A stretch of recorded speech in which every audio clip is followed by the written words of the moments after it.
আমাদের এক নেতা গাড়ি চড়ে আসতেছে, আমার দেখা জিনিস তো, অনেক কিছু যেটা দেখি সেটা ওয়াজের মধ্যে বলি। নেতা ড্রাইভারকে বলতেছে গাড়ি থামা। ড্রাইভার বলতেছে স্যার কি জন্যে? বলো ওই যে মানুষ আসতেছে। ড্রাইভার বলতেছে না স্যার ওরা তো ফকির। ভোটের আগে পাগলা, ফকিরও স্যার হামুতে। গাড়ি যেই ব্রেক করছে, নেতা গাড়ির থেকে নামা সালাম দিচ্ছে আসসালামু আলাইকুম। ফকির খেলে চারিদিকে তাকায়। নেতা বলতেছে কি দেখেন? বলে আমি দেখতেছি কাক সালাম দিলে। আপনাকে দিলাম, ভিক্ষা করে খায়। ভোটের আগে ফকিরও তা হামুতে। এখন এমন কতগুলো নেতা দেখা যাবে খালি সালাম খালি সালাম, ধরে কর কথা ঠিক না? এই সালাম শুধু ভোটের আগে দিলে হবে না, সব সময়। এমনকি বাড়ির দরজার যদি কোনো মানুষ নাও থাকে তাও সালাম দেওয়া নবীর সুন্নাত। এমনকি কবরে কোনো জীবিত মানুষ নাই, তারপরেও কবরের ধার দিয়ে যাওয়া হলো সালাম দেওয়া নবীর সুন্নাত। জোরে কর সুবহানাল্লাহ। আসসালামু আলাইকুম ইয়া আহলাল কুবুর।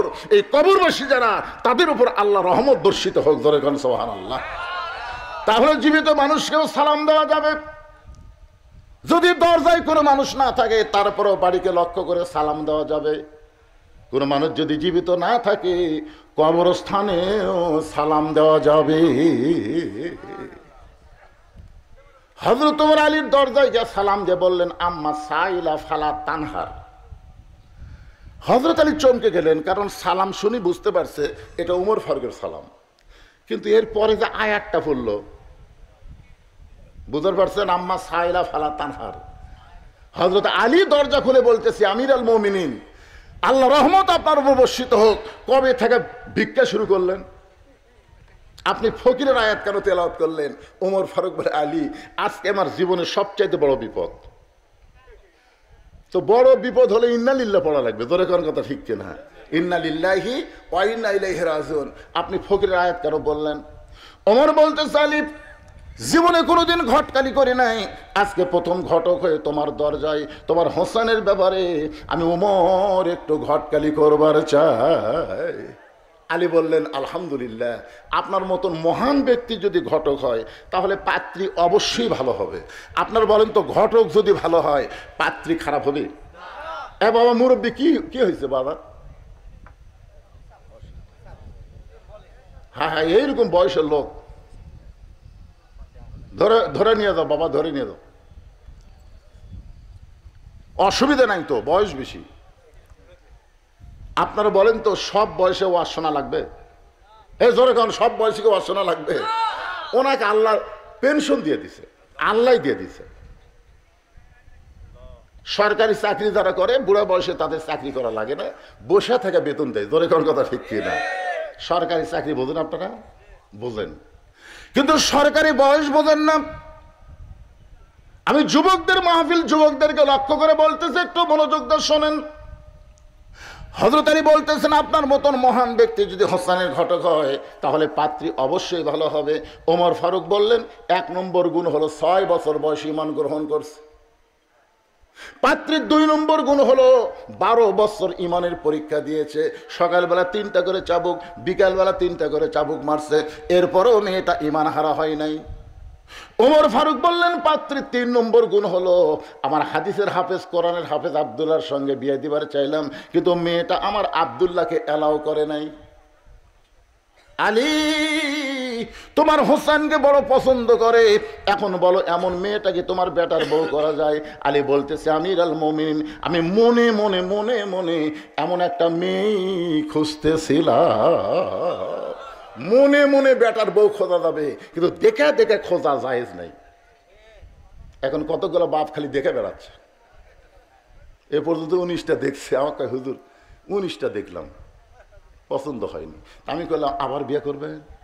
না হুজুর, নিজের জন্য নয় তো বেটার জন্যে। তো বেটা বিয়ে করবে, আপনি দেখে বেড়াচ্ছেন? কিভাবে দেখেন?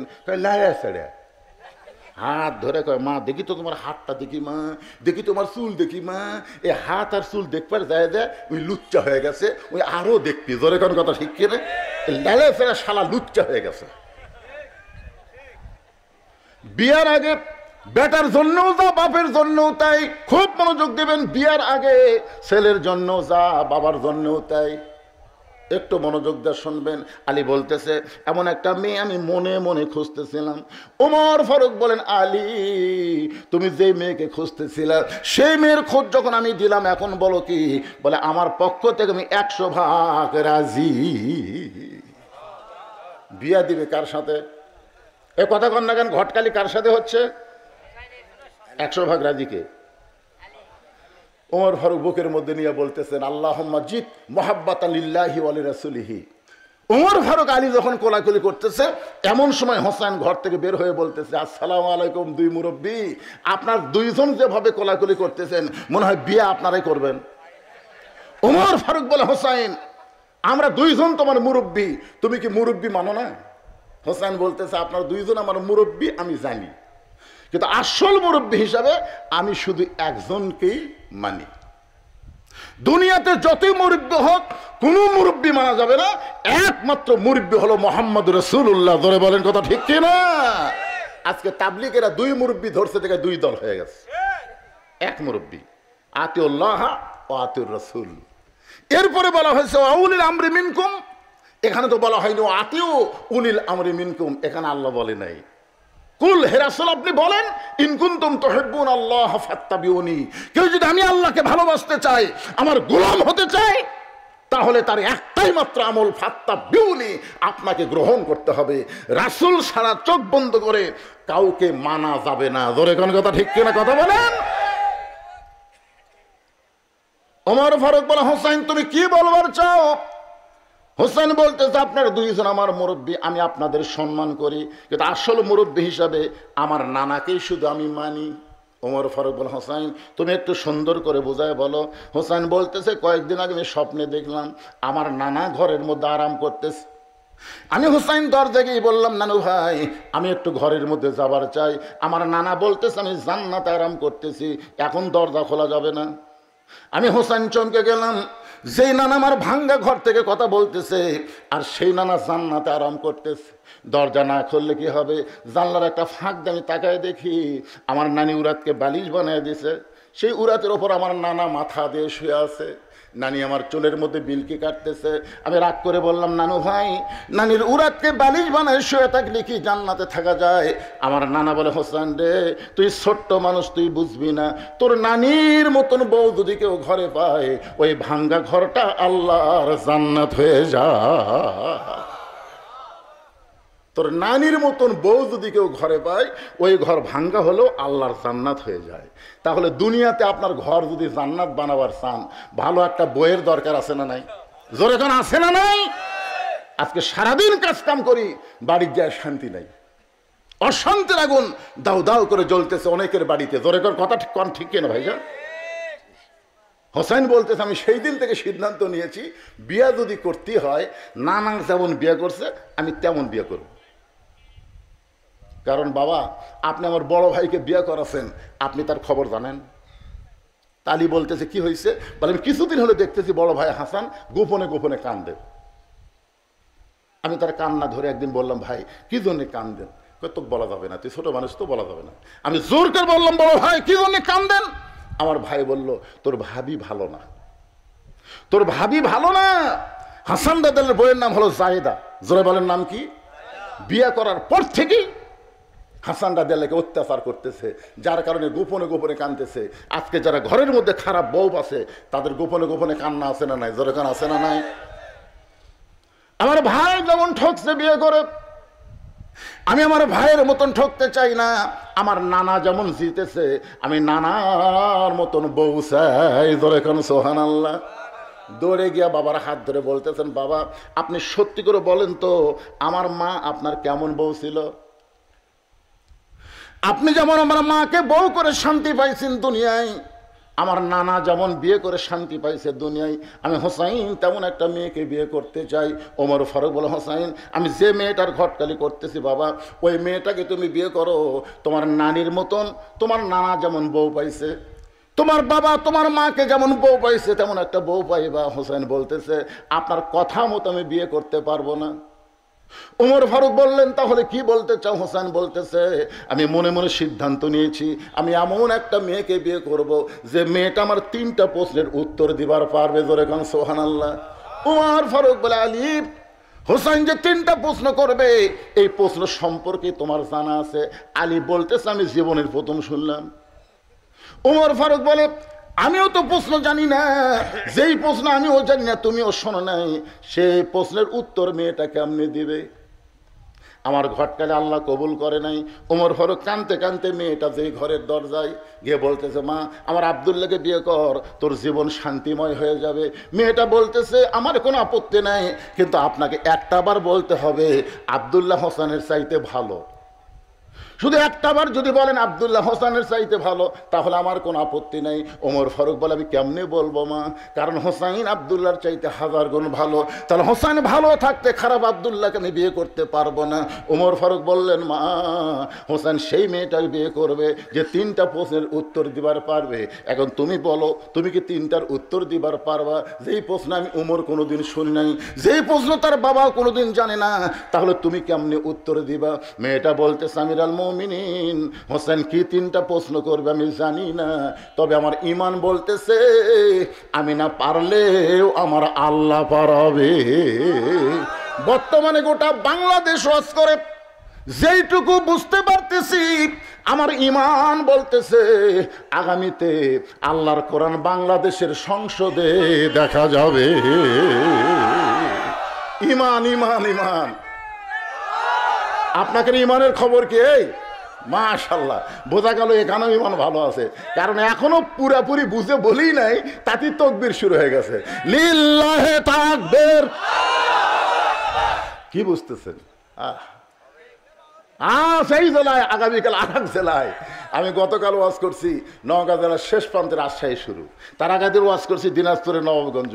এক এক দিন এক এক রাতে এক এক জেলায় ওয়াজ করতেছি, প্রতিটা জায়গায় গিয়ে দেখতেছি মনে হয় ইমানের একটা ভাব চলে এসেছে, আর এই বাংলাদেশ থাকবে না, আগামীতে আল্লাহর কোরআনের বাংলাদেশ হয়ে যাবে। ধরে গান কথা ঠিক কিনা? মেয়েটা বলতেছে, আমিরুল মুমিনিন হোসেন কি 3টা প্রশ্ন করবে আমি জানি না, তবে আমার ঈমান বলতেছে আমি না পারলেও আমার আল্লাহ পারাবে। হাসিনা যেইভাবে আমাদেরকে কবজা করেছিল, অনেক মুরব্বীকে আমি জিজ্ঞাসা করছিলাম খবর কি, বলে আমার জীবনে হাসিনার পতন দেখতে পাবো না, এমনভাবে দুর্বল হয়ে গিয়েছিল ঈমান। কিন্তু আবু সাঈদ যখন রংপুরে প্রথম জীবন দিল, তখন থেকেই বাংলা মানুষের ঈমানের পাওয়ার বেড়ে গেল। ধরে কোনো কথা ঠিক না? মানুষ মরলে ঈমান বাড়ে, এইটা বাংলাদেশের আবু সাঈদ শুরু করে দিয়েছে। এটা যদি ভিডিও না থাকতো তাহলে কিন্তু ঈমান বাড়তো না। ভিডিও মার মার, রে 2 হাত বাড়ায় বলতেছে মারো।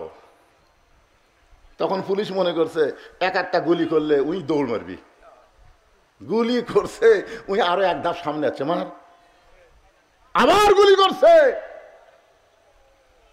আর 1 ধাপ সামনে আসে, গুলি খায়, ও মারে বাবারে, কোনো শব্দ নাই।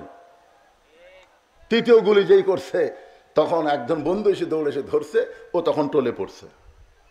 বাংলাদেশের মুসলমানকে দেখাই দিল দরকার হলে জীবন দিব, কিন্তু বাতিলের সঙ্গে কোনো আপোষ করা চলবে না। ধরে কোন কথা ঠিক কিনা? হ্যাঁ, ঈমানের দাবি যদি কুরবানি হয়, সেই দাবি ঘরে বসে থাকা নয়। ঈমানের দাবি হলো কিছু বিনিময়, সেই বিনিময় যদি কলিজার ঘাম হয়, সেই ঘাম দিতে যেন তৈরি থাকি। ওগো দয়াময় আমার আল্লাহ দয়াময়। কোন দিকে তাকে থাকেন? এটা ঈমান। বক্তা ওয়াজ করতেছে, কোন দিকে তাকে আছেন? ঈমানের দাবি হলো অগ্নি শিখা, বাতিলের বিরুদ্ধে জ্বলতে শিখা, সে আগুনে জ্বলে জ্বলে দিব ঈমানের পরিচয়। ঈমানের দাবি ঘরে বসে থাকা নয়। মেয়েটা বলতেছে, আমিরুল মুমিনিন হোসেন কি 3টা প্রশ্ন করবে আমি জানি না, কিন্তু আমার ভিতরের ঈমান বলতেছে আমি না পারলেও কে পারাবে? ওয়ালা রব্বিহিম ইয়াতাওয়াক্কালুন, আল্লাহর প্রতি ভরসা করছে। এখন বলেন তো, আল্লাহর প্রতি কেউ যদি ভরসা করে, আল্লাহ তার সাথে আছে না নাই? আল্লাহ কোরআনে বলেছেন অহুয়া মা কুম আইনা মা কুনতুম, বান্দা তুমি নিজকে অসহায় মনে করো না, আমার প্রতি ভরসা করলে আমি আল্লাহ তোমার সঙ্গে থাকবো। জোরে খান সুবহানাল্লাহ।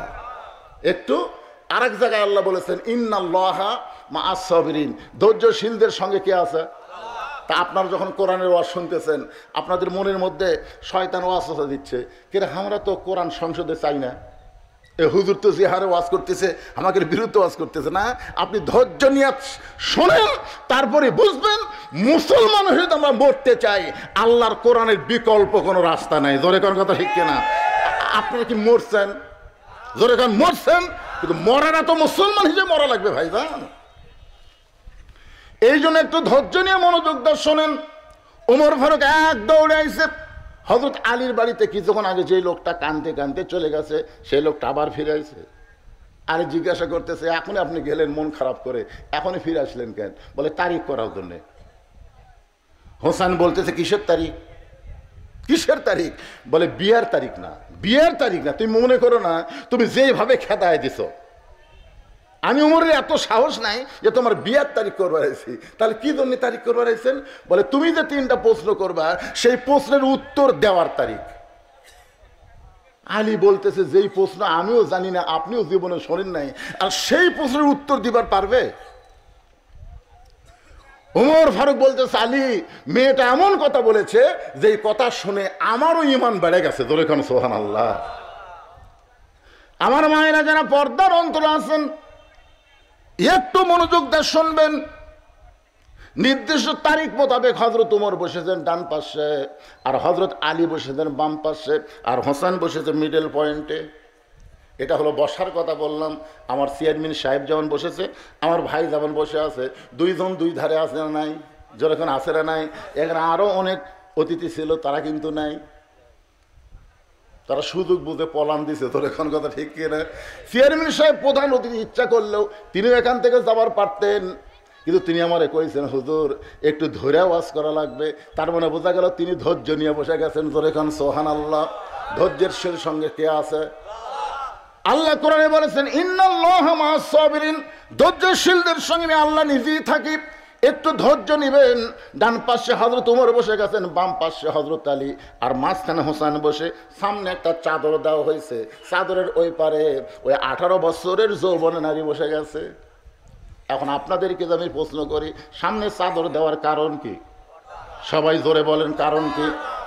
অথচ আমার বাংলাদেশের একজন গায়িকা একসময় সংসদে সেই রকম তোড়জোড় ছিল, এদের নাম বলার আগেই ভাই বলে দিচ্ছে, আমাদের আলেমদেরকে কানা কইছে সংসদের মধ্যে গানে, ওরে মৌলানা চোখ দুইটা করলা কানা, মনের পর্দা বড় পর্দা তোমরা খুঁজা পাইলা না। আমাদের বলতেছে আলেমরা তোমাদের চোখ দুইটা কানা, মনের পর্দা বড় পর্দা তোমরা খুঁজা পাইলা না। তেতুল হুজুর বুঝলো না। আহমদ শফি রহমতুল্লাহ আলাইকে এই 2 টাকার গায়িকা মমতাজ তেতুল হুজুর বানাচ্ছে। ধরে কি হুজুর? আপনারা বলেন তো আহমদ শফির আপনারা চেনেন? যিনি বাংলাদেশে লক্ষ লক্ষ আলিমদের ওস্তাদ, আর সেই আহমদ শফি রহমতুল্লাহ আলাইকে মমতাজ সংসদের মধ্যে তেতুল হুজুর কইছে, একটা মুসলমানের বাচ্চা বাধা দেয়নি। ধরে কোন কথা ঠিক কথা বলেন?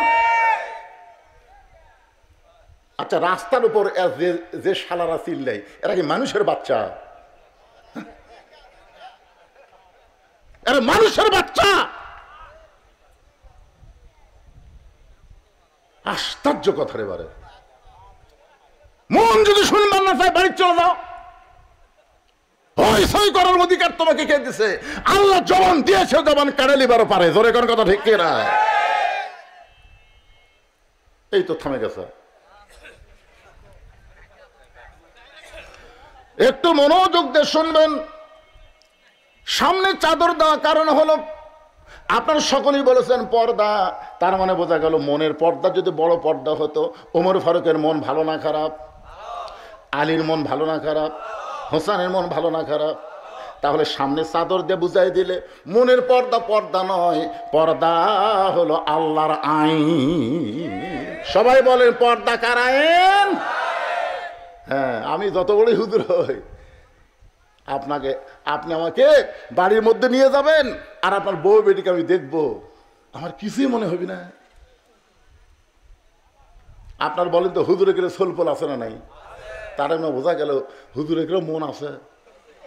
মন যদি না থাকলে তো বিয়ে করলো কেন? হ্যাঁ, আল্লাহর বান্দার একটু মনোযোগ দেবেন। সামনে চাদর দিয়ে বুঝাই দিলেন পর্দা হলো আল্লাহর আইন। আজকে আমাদের বাংলাদেশে ধর্ষণের শাস্তি মৃত্যুদণ্ড, অ্যাসিড মারলে মৃত্যুদণ্ড, এরকম বহু দণ্ড করেছে, তারপরেও কিন্তু অন্যায় কমতিছে না। জোরে কোন কথা ঠিক কি না? কারণ কি? ঘরের মধ্যে শুটকি মাছ রাখছে, শুটকি মাছ ঘরের মধ্যে রাখছে, শুটকির একটা গন্ধ কেউ আগে না পেলেও বিলাই পায়। বিড়াল এখন চিন্তা করে শুটকির গন্ধ আসে কোথা থেকে। আস্তে আস্তে বিড়াল যায় দেখে ঘরের দরজা খোলা, ঘরের দরজা খোলা পায়, ঘরের মধ্যে ঢুকে দেখে খাটের তলে পাতিলের মধ্যে শুটকি মাছ, কিন্তু ঢাকনা নেই। আপনার বলেন তো বিড়াল 20 মিনিট টাইম পাবি? ওই সমানে খালি শুটকি খাচ্ছে, খসর খসর শব্দ শুনে ঘর চিন্তা করে কে রে ঘরের মধ্যে কি আসলে বিড়াল কাম সারতেছে।